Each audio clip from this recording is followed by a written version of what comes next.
What's up, world? It's your boy IcedUp Mike, man. I want to give a big shout out to everybody who purchased the IcedUp Retouching Panel, man. I appreciate y'all so much. So this is the official how to install video for the IcedUp Retouching Panel. If you own a Mac, please follow along. Make sure you follow each step by step, and I'm going to walk you through installing the IcedUp Retouching Panel. All right, so let's go ahead and get started. The first thing you're going to do, go straight to your desktop, and we're going to click on go. All right, once we click on go, we're going to come down to go to folder, and boom, this is where it starts at. We're going to type in /library/. All right, so type in exactly as you see right here on the screen. Once you're done that, we're going to click on go. All right, the next step, we're going to double click on application support. All right, next step, double click on Adobe.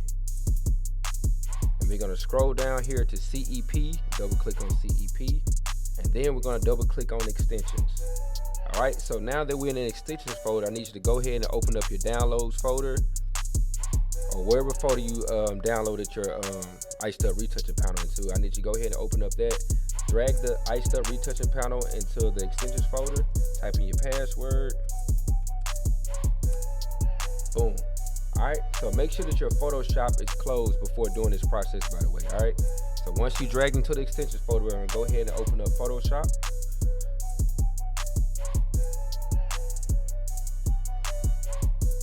Boom, now we have Photoshop open, and go up to the top, click on Window, click on Extensions, and then boom, there you have it, the IcedUp Retouching Panel.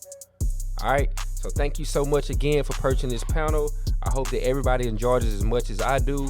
And if you have any questions, please feel free to hit me up at icedupphotography@gmail.com, and we'll respond back to you as soon as we can.